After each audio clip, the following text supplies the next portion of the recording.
waxaan ka jawaabaynaa su'aashan oranaysa sidee baa salaada ugu khushuuca. insha Allah maanta daawadaas baan sheegi doonaa. walaalaha kale in loo sheego aad ay u wanaagsan tahay. dadka meeliha ka daawanayana xil baa ka saaran arrinka isaga ah. dad baa waxaad arkaysaa markaad tiraahdo inay iyaga salaada ku khushuucaan way rabaan, laakiin walaalkooda kale inay u sheegaan ma doonayaan.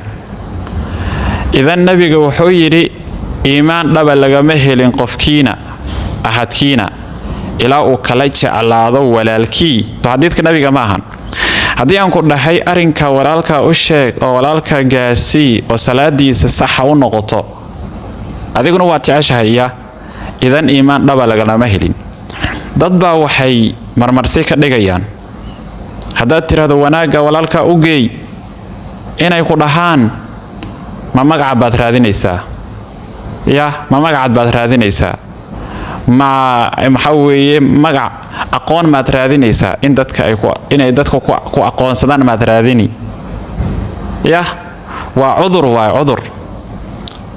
munkarkaba waa la wadaaye waa la gudbiyaaye.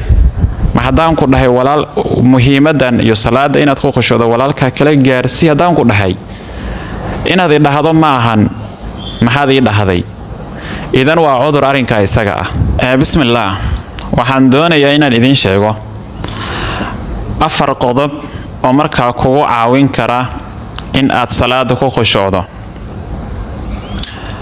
dadkeena intooda badan maanta dhibka uu haystaa. qof baa wuxuu leeyahay salaadii waan tukanayaa laakiin ma joogi, maxaan ku daaweeyaa? maanta daawadaas baan qaadan doonaa. maanta daawadaasi baan qaadanaynaa.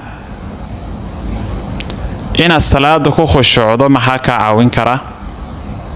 salaada khushuucdeedii maxaa kaa caawin kara? dad badan arrinka uu haystaa dhibka salaadii waan tukanayaa, waxa weeyaan qalbigayga ma joogo, maxaa sameeyaa? haddaba waxaad samaysaa qodobada insha Allah oo 4 ah oo kaa caawin karo salaada inaad ku khushuucdo. inta aanan qodobada sheegin waxaa muhiim ah inaan ogaano waa maxay khushuuc. khushuuca laftirkii muxuu yahay? khushuuca waxaa laga wadaa waa soo xaadirin. marka la soo xaadirinayo qalbigaaga soo xaadiri. waa ixdaarul qalbiga inuu qofka soo xaadiriyo waayo. ibn al-qayyim wuxuu ku fasiray al-khushuucu qiyaamul qalbi bayna yaday rabbi bil khuduu'i wadhulli buu dhahay. ibn al-qayyim baa sidaa ku fasiray waa qalbiga oo lagu xiro alle tabaaraka wa tacaala. markaad soo istaagtidba inaad qalbiga ku xirtid ilaahay tabaaraka wa tacaala. haddaba qodobada kugu caawin kara inaad khushuuca samayso ama qalbigaaga uu soo xaadiro, qodobka hore oo kugu caawin kara wuxuu yahay inaad alle weydiisato horta khushuucani inuu alle kugu caawiyo. maxaa yeelay waxaan alle kugu caawinin adiga ma samayn kartid. haddii alle garab ku siinin oo garabkaaga gelin salaadii ku khushuuci maysid. waxyaabo badan baa lagugu furayaa. marka hore weydiiso inuu alle kugu caawiyo khushuuca, inuu alle khushuuca kuu fududeeyo. waa qodobka hore loo baahan yahay qofka inuu sameeyo. qodobka labaad khushuuca kugu caawin kara ayaa wuxuu yahay u fiirso ama la soco waxa aad akhrinayso. waxaan aad akhrinayso la soco. qur-aankan aad akhrinayso la soco, meel kale ha aadin.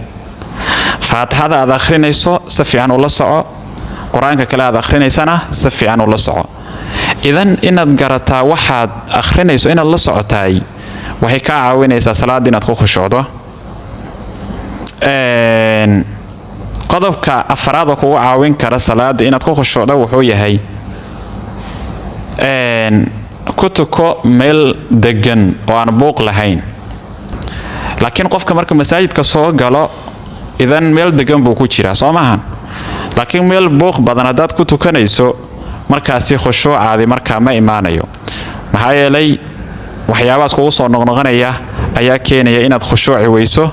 idan waxaan rajaynayaa qodobadaasi inay naga caawin doonaan inaan salaada ku khushuucno insha Allah. wassalaamu calaykum waraxmatullah.